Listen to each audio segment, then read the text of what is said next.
discuss any of the situations, I think perhaps that might be the better way to do it. Talking about the common scenarios, we do have a few scenarios that I won't go into much detail about, but just to set the scene up, I thought we can make use of some of the common scenarios that we might come across living in a multicultural society, especially here in Australia. So the first slide talks about a 15-year-old second generation Muslim girl who presents with anxiety, identity confusion, and irritability.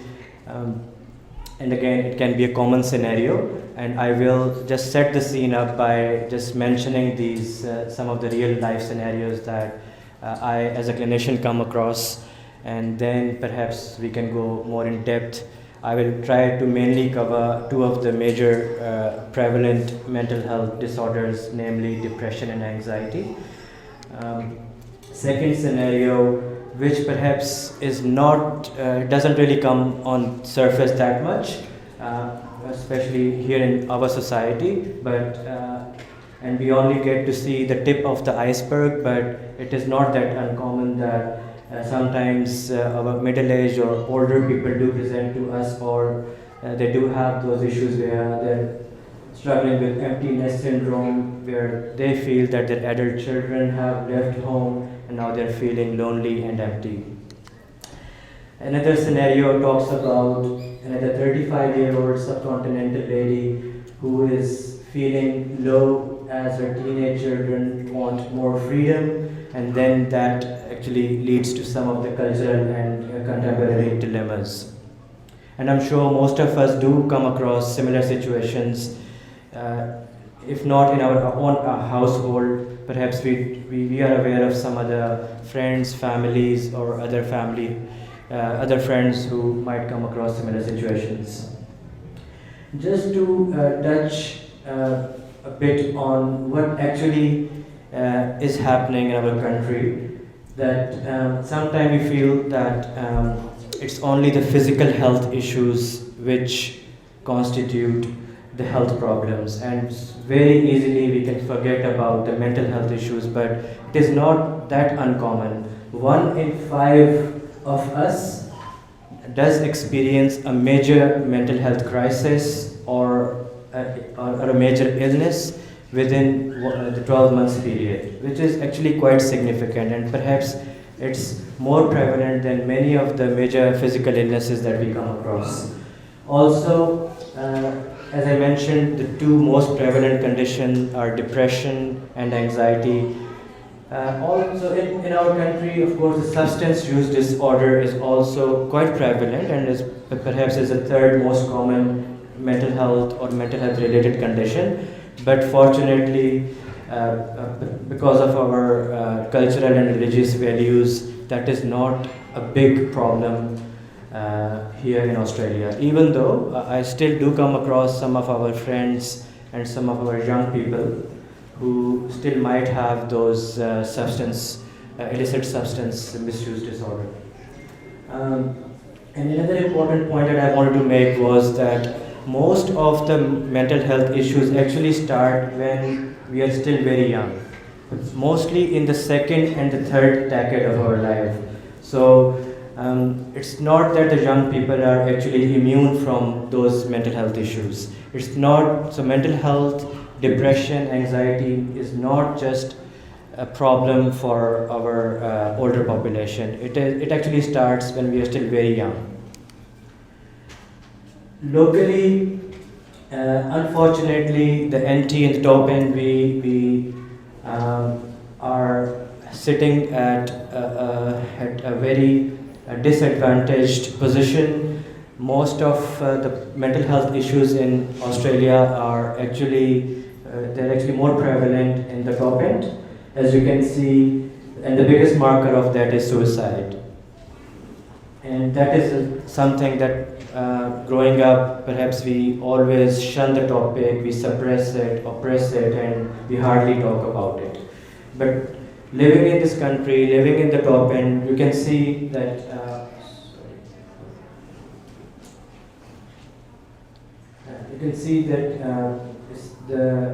rate of suicide in the NT is 13.6 deaths per 100,000 people, as compared to only 2 deaths in the rest of the country. So such is the burden of disease, and this is directly to do with untreated mental illness. And we, being perhaps coming from another culture, are not immune to that. Talking about suicide, every day at least 6 of our countrymen take their own life. Not all of that actually comes to the media, and another 30 people will attempt at their life.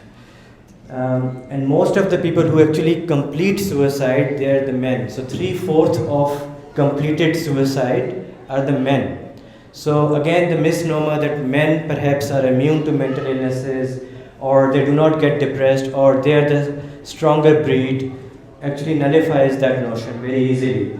So and also another striking number is about 3,000 to 4,000 Australians actually take their life in one calendar year.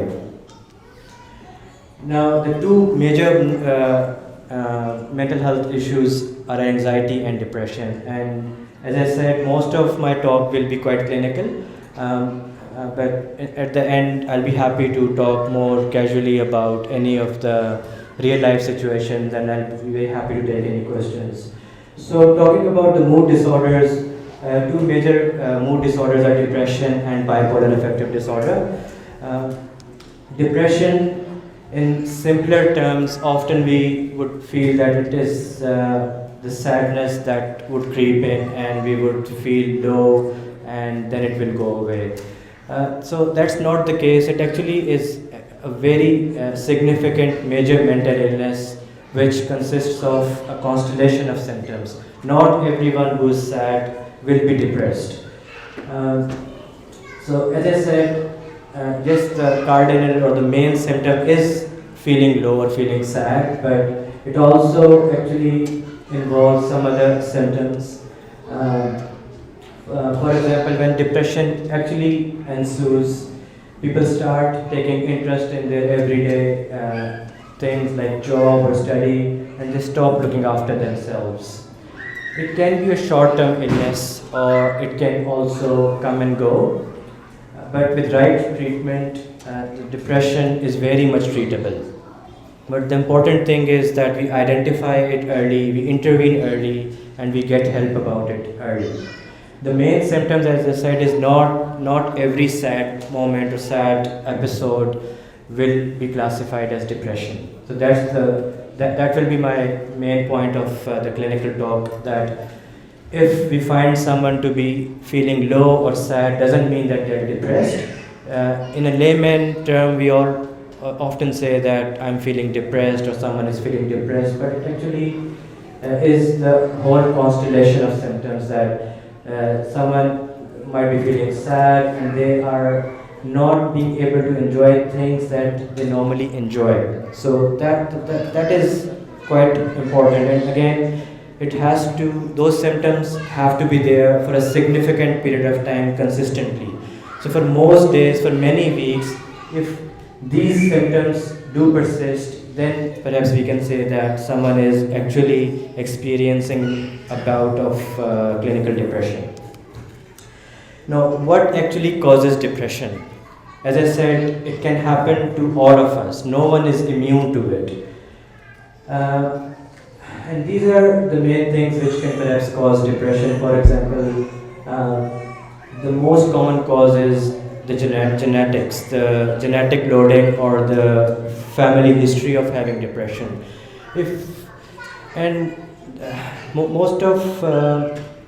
Most of us perhaps have come from another country, or were born in another country, or at least our parents were born overseas.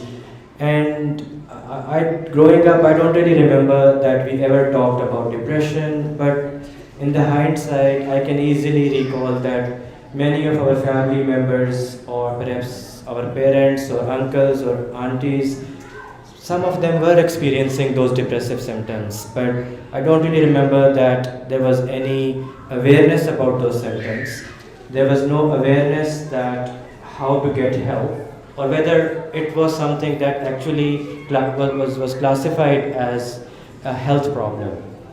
So, if someone did have depression, or if we can recall that if we have a family member with depression, we are more prone to get depression later on in our lives. And what happens is that if there's a family history and then the environmental factors like stress or some bereavement like grief or relationship problems or use of recreational drugs or illicit substances or any other physical health problems, if they combine, then we are bound to get depression. And what actually happens is that even without having a family history of depression, depression can still come and strike us quite badly. And what actually happens is that there is actually a physical change that happens in our bodies. So it's a chemical, biological, physical change that happens within the brain. So as you can see that this is a healthy brain, and the frontal cortex, which is the center which regulates most of the emotions. There are changes with chronic depression. If someone is chronically depressed, the blood flow and the metabolism in that part actually changes. So that shows that there are actually physical and metabolic changes with depression. So it's not just a condition which is an emotional condition which will go. There are actually biological and chemical changes happening within our body. And that is why sometimes biological treatment or treatment with medication becomes quite necessary. There are certain parts in the brain which get affected when we are chronically depressed, or even when we are acutely depressed for weeks after maybe a very sad event in our life. There are some physical changes which can happen. So generally the whole of the brain is in a depressed state or in a underactive state. But there are some parts of the brain, for example, amygdala is a small tiny part in the brain which is associated with negative feelings, and if that gets affected or if you're depressed, it actually acts a bit more. So it becomes hyperactive, promotes more of the negative feelings, and the negative loop actually continues until we actually do something about it. And talking about the chemicals, so in a normal situation, there are some chemicals like serotonin, dopamine, and noradrenaline, which in a healthy brain, so these are the brain cells, and these are the chemicals which will normally get transferred from one cell to the other. But when we are depressed, the transmission gets affected in a negative way. And the reason that I'm talking about that is I understand that we've got a very nice learned audience, and you will be able to understand it that in normal situations, so from one brain cell to the other brain cell, these are the neurochemicals which flow quite nicely. When we are depressed, these neurochemicals get depleted. So the aim of the treatment is that we need to replenish these chemicals. So often this question gets asked by the doctors that, okay, if someone is depressed, and what will happen if we take medication? There are so many myths about medication, that whether they're habit forming, they're addictive, they'll make us feel like a zombie, or will put us to sleep, or why do we need medication? So this is the reason that when we are actually depressed or we are having a major mental illness or stress, there are actually chemical changes happening. And the aim of the treatment or medication or even talking therapy is to replenish those chemicals. So as I mentioned, chronic stress can also lead to physical changes in the brain, and so it's a whole chemical thing that perhaps is a bit too complex to talk about here. And as I mentioned, anyone can get depression, and it's quite common, and it's mostly the women who actually are more vulnerable to get depression. Now, To diagnose depression, again, it's good to have the symptoms that I talked about, all the chemical changes that I'm talking about are important to understand, but I will highly recommend that we do not diagnose ourselves or our family members to have depression. It's important to be aware of those symptoms and why it happens, but it's equally important to know that what to do when we actually identify someone, a family member or ourselves to be having those symptoms. So I think the first point of action should be to go and talk to your general practitioner. And most of the GPs are quite well versed with the mental health issues, and they can help you to understand what depression is. They can help you to, they can actually diagnose, they can make a formal diagnosis. If they will feel that you need more than their diagnosis, then perhaps they might refer them to a psychiatrist or to a psychologist.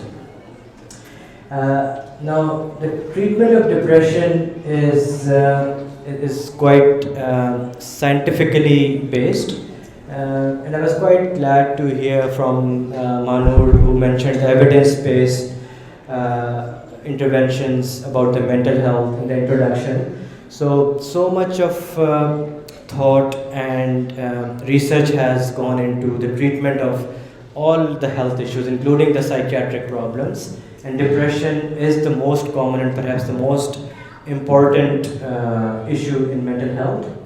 Mild depression, again, I'm not saying to fight it out. Do get help, do talk about it, at least get the proper diagnosis about it if you feel that you're depressed or a family member is depressed.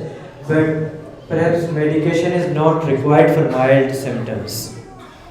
And if a doctor or anyone will be prescribing you medication for a situational crisis or normal grief or a mild depression, that perhaps is not warranted. But for moderate depression, evidence-based therapies like CBT, which is cognitive behavioral therapy, and I will briefly touch on that as well later on in my talk, will perhaps suffice. But if the depression is quite severe, we will need to use medication for the reason that I mentioned, that there are actually chemical changes happening in our body.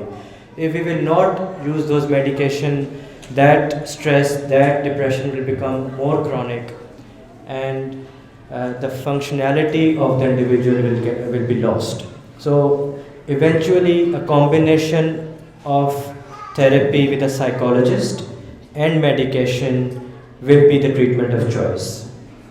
But if we are not aware that someone who is really close to us is actually suffering from depression and is really struggling, and that's what they need, so that's where it is very important to at least be aware of what help is out there.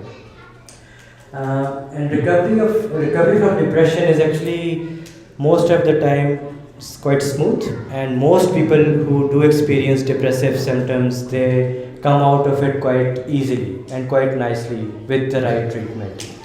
And I'm not necessarily talking about medication. So most of the people should recover from depression without medication. Even with medication, so if someone is started on medication, it doesn't mean that they will remain on medication for the rest of their life. Perhaps it will be the treatment for good 6 to 12 months under the supervision of a specialist or a GP. Eventually they will come off those medications. So the take-home message for depression is that depression is a major mental illness that does warrant a proper diagnosis, and people do get better from it. It is quite a common condition. No one is immune from it. But if you talk to your GP, who might refer you to a psychotherapist, of course, the chances are that the depression will get better. And then I think I should move on to talk briefly about the anxiety disorders, which is, I think perhaps all of us at some stage in our life do experience anxiety. So not all anxiety is a mental health issue. and it's not a disorder. And we do need some sort of apprehension, some sort of fight, fright, and flight response to keep us moving in our lives.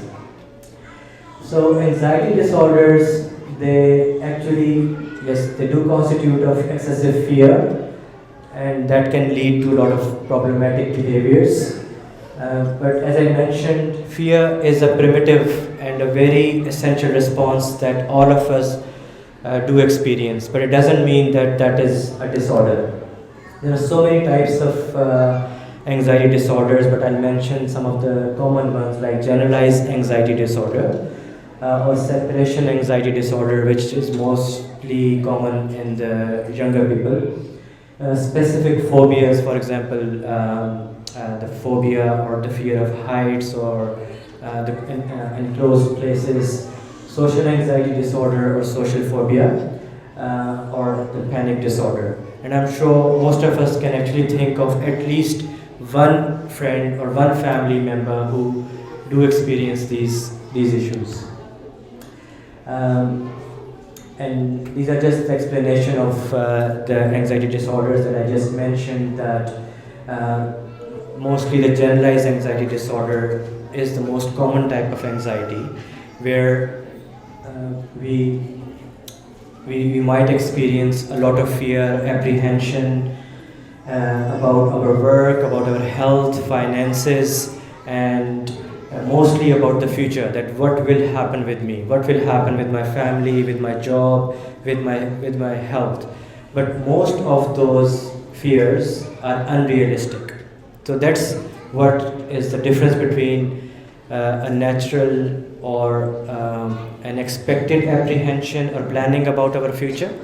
It is very much natural for us to think or plan about our future, or to actually have some sort of apprehensions at what will happen or how to actually go about our planning for future. But if those fears actually take over us in a negative way, that we get too much invested in with the fears, and that starts hampering with our functioning, then that's where it becomes a disorder.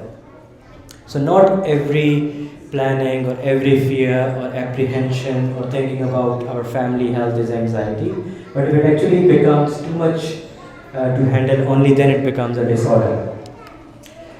Now, as I mentioned, that when anxiety disorder becomes a disorder, so disorder, the word itself describes that when it starts encompassing most of our aspects of our life, then only then it becomes the disorder. And this is the most common mental health problem in Australia and New Zealand. One out of 3 of us perhaps does experience anxiety disorder, not just anxiety but the disorder. As I mentioned, we do need healthy anxiety to function every day, because it actually keeps us alert and helps us to prepare to do things that we really need to perform. For example, if we are going to sit an exam, or we are about to go for a major sporting event, we do need some preparation. If we are too much relaxed about it, the hormones are not flowing properly, then perhaps we will not be that much prepared to do better. So we do need some sort of apprehension, some sort of fight, fright, and flight response to actually keep us going. So if we are in actually danger or feeling anxious, that can actually help us escape from that situation. But when that apprehension becomes too much to handle, if we actually freeze in that situation, only then it actually becomes a problem. Once or twice it's okay, but if in most stressful situation, if we start becoming fearful or apprehensive, or we can't perform, then perhaps it becomes a disorder. And that's a situation that sometimes perhaps our brain becomes a bit foggy. We might not be able to think very clearly, or there are physical symptoms. For example, the heart starts beating faster, or we are sweating, or we start getting palpitations, or choking sensations, things like that. So those are all the common physical presentation or symptoms of anxiety, and I'm sure most of us actually do go through those symptoms. As I mentioned, the simplest way of remembering that what is the difference between healthy anxiety and the problematic anxiety is that the healthy anxiety only lasts for a short while, but the problematic anxiety lasts for weeks or months. So most days, not every day, but for most days, most of the time, consistently, we are feeling at edge, or keyed up, or tensed, or the other symptoms that I mentioned, we're experiencing those. Also, healthy anxiety we do need in a stressful situation. It is helpful. But unhealthy anxiety might not be that much stressful, and it actually can happen even in a calm situation where we should not really be stressed. If it is still happening, it means we do have a disorder. And as I mentioned, if the anxiety stops us from doing our everyday function or job, or it starts manifesting in our everyday things that we do, then we have a problem. These are the most common signs and symptoms of anxiety, that we may feel panicked, or there can be physical symptoms like we can feel dizzy or shaky or sick in the tummy, we can have butterflies in the tummy, or there can be sweating, or there can be problem with focusing or concentration.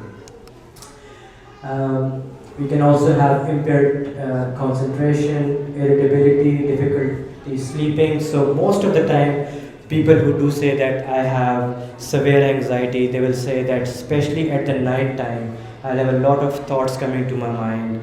The whole, whatever has been happening with me throughout the day, all the thoughts circle back in my mind.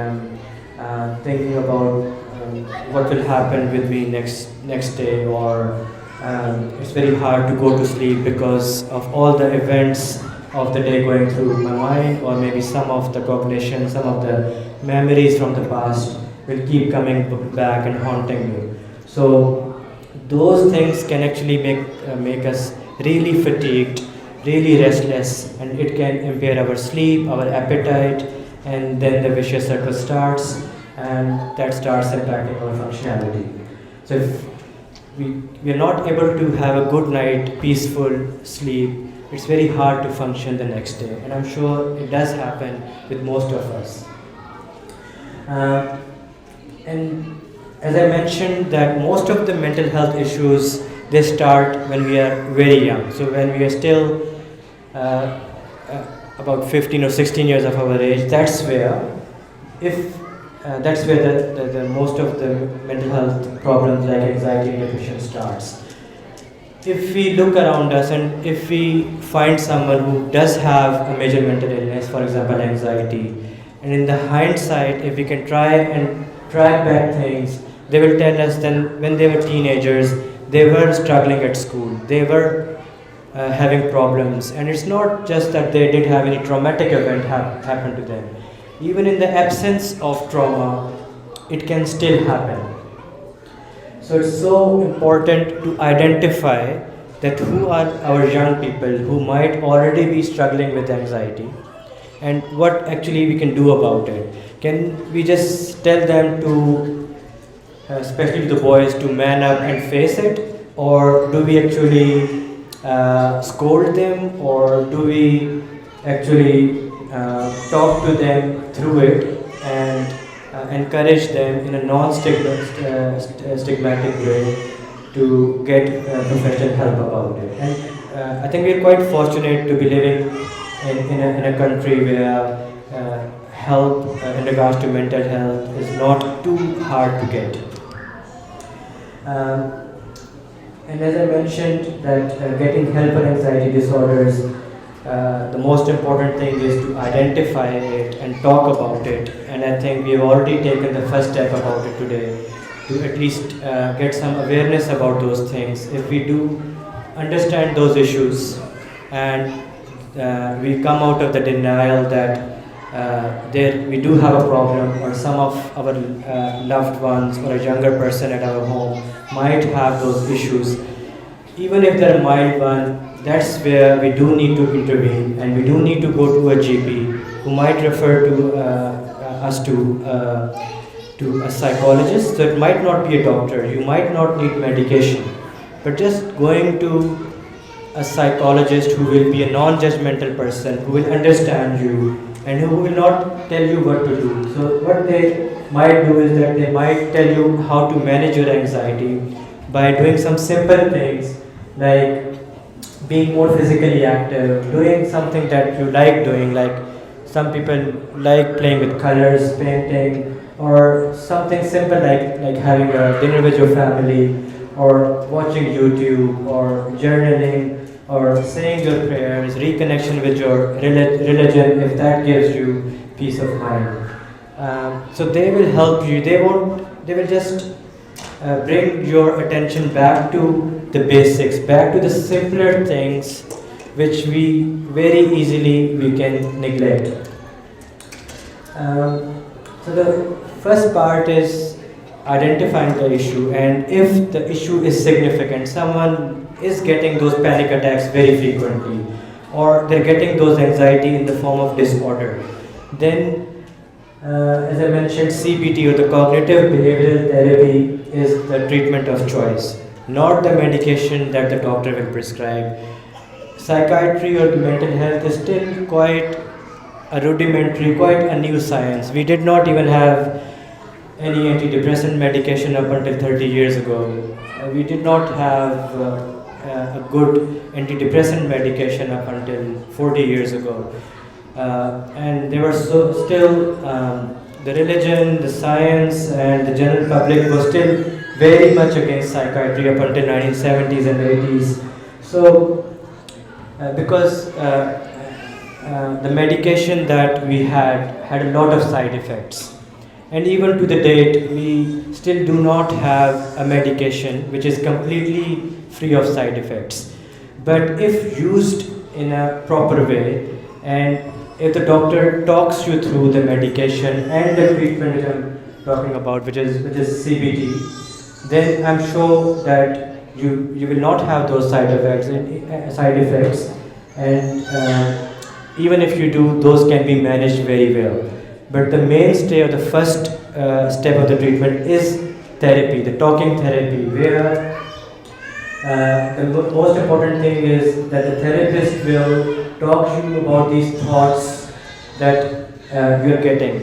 So if those are the negative thoughts which are coming to your mind, what happens when we get those negative thoughts is that those negative thoughts lead to some of the behaviors, to some of the feelings that we get. For example, if I'm having a thought that I failed an exam, the feeling that it will generate will be of guilt or sadness, and what it will lead to will be some sort of behavior that I might withdraw, I might go into a corner, I might go into a shell, I might withdraw from my friends, I might not talk to my siblings or my family or my friends, and then what will happen is that will be the behavior or my reaction to that negative feeling, and which was a result of the negative thought.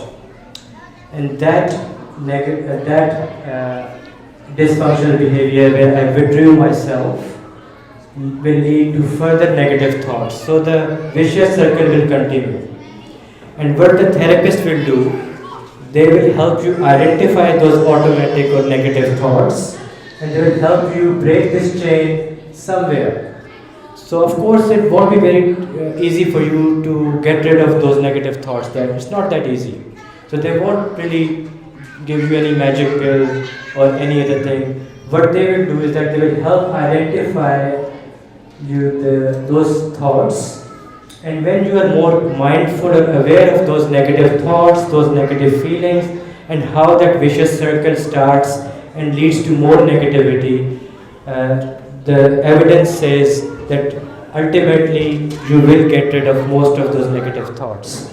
If someone is more severely depressed or anxious, then the medication will only help you numb those thoughts as well. If you are very busy with your work, or you are on a student visa, or you do not have access to Medicare, or you are a bit reluctant to go to a therapist, you can always get help from some online resources for CBT. There can be a virtual or a real life person who can do CBT with you online, and most of those resources are actually are free. And for example, MindSpot or Headspace for the younger people are free 24/7 resources that you can actually get CBT or at least the initial treatment from. Most people with proper help will recover from anxiety disorders. As compared to depression, not all anxiety will actually go away, unfortunately, even if you use medication or CBT. In my own humble experience, I have noticed that anxiety is something that if we do get it once, it will stay with us for most of our life. But as we come of age, we mature, we actually learn to live with it. And we also learn to be resilient. We also learn some more proper defense mechanisms how to deal with it. And just to wrap up, if there is a significant situation in our household, if there is a major mental illness and it's acute and someone's life is in danger, we do not need to shy away from calling the helplines. If it is not urgent, and that's mostly the situation that we'll come across, these are the conditions that we can face. There is help available, and I've mentioned some of the avenues that we can explore.